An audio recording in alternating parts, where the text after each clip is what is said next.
Hello मेरे किराना साथियों, मैं इस दुकान का ओनर दिलशाद यूपी से। गाइस आज का मेरा टॉपिक होने वाला है कि गांव में जो किराना दुकान करते हैं, गांव में किराना दुकान करने से जो आपकी सेल होती है, आपकी जो कमाई होती है, कम क्यों होती है, इस वीडियो में आप सब जानेंगे। अगर आप गांव में किराना दुकान किए हैं तो वीडियो को ध्यान से देखिएगा। जो आपकी सेल है, जो आपकी कमाई है, जो आपका इनकम है, वो कम क्यों इंक्रीज होता है, इस वीडियो से आपको सब कुछ सीखने को मिलेगा। बस वीडियो में एंड तक बने रहिएगा। सबसे पहली बात कि जब भी आप दुकान ओपन करते हैं गाँव में, क्योंकि देखिए गांव में कम पूंजी होने के कारण, कम पैसा होने के कारण क्या होता है, आप कम पूंजी में कम पैसे में दुकान शुरू करते हैं। तो इस सिलसिले में क्या होता है, कस्टमर क्या होता है ना, कस्टमर क्या लगता है, सामान आप महंगा दे रहे हो। क्योंकि जाहिर सी बात है, आप सामान होलसेलर से लेते हैं, तो जो भी सामान आप लाते हैं, जैसे मैं आपको एग्जाम तौर पर बता रहा हूँ, जैसे कि अभी आप मैदा लेकर आए 41 रुपये किलो, अब आप गाँव में दे रहे हो 44 रुपये किलो। जाहिर सी बात है, जब आपको सामान महंगा पड़ेगा तो आप महंगा ही दोगे।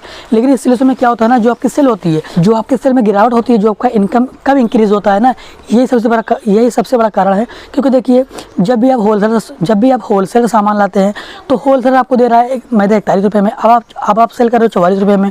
तो कस्टमर क्या लगता है ना, कस्टमर एक बार लेता है, 2 बार लेता है, उसके बाद जब मार्केट हो जाता है तो वो उसको वही चीज़ें और वही होलसेलर वो देता है 40 रुपये में उसी कस्टमर को। तो कस्टमर को ये लगने लगता है कि ये जो हमारे गाँव में दुकान किया है छोटा दुकानदार, ये सामान महंगा देता है ना।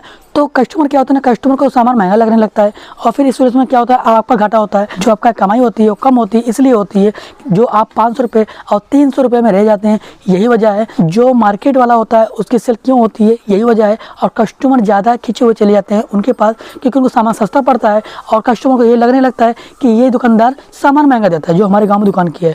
तो इसलिए में आपको दिक्कत होती है। और सबसे खास बात जो मैं आपको बताने जा रहा हूँ, वीडियो को ध्यान से देखिएगा। देखिए सबसे पहली बात, आप थोड़ा ही सामान रखें लेकिन पूरा सामान रखिएगा। क्योंकि देखिए इससे क्या होता है, जो कस्टमर होते हैं, कस्टमर को पूरा सामान गांव में नहीं मिलता है। 110% ये बात कि गांव में कस्टमर को पूरा सामान नहीं मिलता है। तो आपको ये जानना चाहिए, आपको ये देखना चाहिए कि कस्टमर हमारा वापस क्यों जा रहा है, कौन सामान हमारे पास नहीं है। अगर आप एक नए दुकानदार हैं, कौन सा सामान हमारे पास नहीं है जो कस्टमर वापस जा रहा है ना। आप थोड़ा ही सामान रखें लेकिन आपके पास पूरा सामान होना चाहिए। अगर आपके पास पूरा सामान होगा तो आपका जो आपकी कमाई है, जो आपकी सेल है ना, यही शुरू होती है। अगर आपके पास पूरा सामान होगा तब आपकी सेल ऑटोमेटिक बढ़ेगी, और जो आपका पैसा, जो आपकी कमाई है रोज़ की, वो आपको फ़र्क दिखेगा, काफ़ी ज़्यादा आपको डिफरेंस दिखेगा आपकी कमाई पर। भले ही छोटी दुकान हो लेकिन पूरा सामान रखें। और दूसरी बात, जो रेट होता है, अगर आप नई दुकान कर रहे हैं तो सबसे पहले देखिए कि मार्केट में क्या रेट चल रहा है, आप वो रेट में रखिए जो मार्केट का रेट है। अगर आप मार्केट से कम नहीं रख सकते हो तो ज़्यादा भी मत रखिएगा। क्योंकि देखिए नए पर क्या होता है कि अगर आप रेट सही रखते हो ना, आप पैसा मत कमाइए। अगर आप पैसा कमाने के चक्कर में रहेंगे, ज़्यादा प्रॉफिट मार्जिन कमाने के चक्कर में रहेंगे, तो आपकी जो सेल होती है, आपके सेल में काफ़ी ज़्यादा गिरावट होती है और आपको दिक्कतें यहीं पे होती है। जब आपकी दुकान ओपन होती है, जब कस्टमर आपकी दुकान पे आते हैं, जब आप ओपनिंग करते हो, तो वहीं से वो क्या देखते हैं कि सामान सस्ता दे रहा है या फिर महंगा दे रहा है। ये चीज़ वो आजमाते हैं। अगर आपके पास सामान सस्ता होता है, चीज़ें अच्छी होती है और सामान आप सही रेट में देते हो, तो वहीं से जो कस्टमर होते हैं ना, बनना शुरू हो जाते हैं। तो आप कम पैसा कमाइए, कम प्रॉफिट कमाइए, पहले कस्टमर बनाइए। उसके बाद आप जब कस्टमर बन जाएंगे तो आप उसी कस्टमर से अच्छा खासा पैसा इंक्रीज़ कर पाएंगे, यानी अच्छी कमाई कर पाएंगे उसी कस्टमर से। तो गाइस सबसे पहली बात, अगर आपको दुकान करनी है तो आपको रेट सही रखना होगा, और आप रेट ऐसा रखें ताकि कस्टमर को ये चीज़ें ना दिखाई दे कि आप सामान महंगा दे रहे हो, ठीक है ना। अगर आप दुकान कर रहे हो तो सबसे पहली बात, आप रेट सही रखेंगे तो कस्टमर बनते चले जाएंगे। देखिए अगर आपको कोई भी सामान में अगर 2 रुपये मिल रहा है, 2 रुपये की बात कर रहा हूँ मैं, अगर 2 रुपये भी मिल रहा है ना, तो कस्टमर को सामान दे देना। इससे क्या होता है, आज आप 2 रुपये कम कमा रहे हो, कल आप उसी सामान से, उसी कस्टमर से आप 2 नहीं 10 रुपये कमा सकते हो उसी कस्टमर से।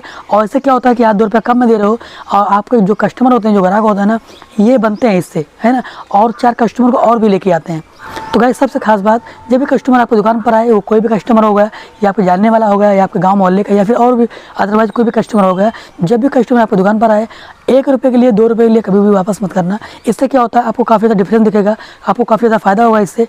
क्योंकि देखिए अगर आप 1 रुपये 2 रुपये कम करके दे रहे हो, या 1 रुपये 2 रुपये कम है कस्टमर के पास, तो अगर आप सामान देते हो ना, तो कस्टमर आपसे बनते हैं, कस्टमर आपसे जुड़ते हैं, और उसी कस्टमर से नए कस्टमर आपसे जुड़ेंगे, और आपकी जो सेल है ना, आपके सेल में काफ़ी ज़्यादा फ़ायदा होगा, और आपको काफ़ी ज़्यादा फ़ायदा दिखने लगेगा आपके सेल में। और आपकी जो कमाई है, जो आपका इनकम है, वो ज़्यादा इंक्रीज़ होगा इस चीज़ से, अगर आप इस चीज़ को फॉलो करते हो तो।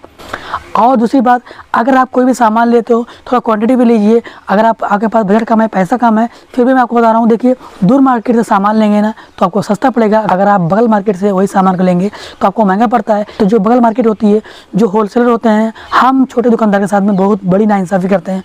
हम छोटे दुकानदार के साथ में है ना घपला गोल करते हैं, जो कि वही सामान आपको 41 में देंगे और वही सामान को कस्टमर को भी 41 रुपये में दे देंगे, 40 रुपये में भी दे देंगे। तो इससे क्या होता है, जो आपकी सेल होती है ना, आपकी सेल में काफ़ी ज़्यादा गिरावट होती है और जो आपके कस्टमर है ना, कस्टमर टूटते हैं, है ना। तो आपको काफ़ी ज़्यादा दिक्कतें होती हैं। यही वजह है जो गांव में किराना दुकान करते हैं, जो 500 रुपये में और 300 रुपये में रह जाते हैं, उनकी कमाई कम होती है। ये सब प्रॉब्लम्स होती हैं, ये सब दिक्कतें होती हैं, जो छोटी छोटी बातें हम छोटे दुकानदार को नहीं समझ पाते हैं। तो ऐसा करते हैं वीडियो के माध्यम से, अगर आपको मेरी वीडियो अच्छी लगी होगी तो वीडियो को लाइक करके चैनल को सब्सक्राइब कर लीजिएगा। आज की वीडियो यहीं तक, फिर मिलेंगे एक नई वीडियो में।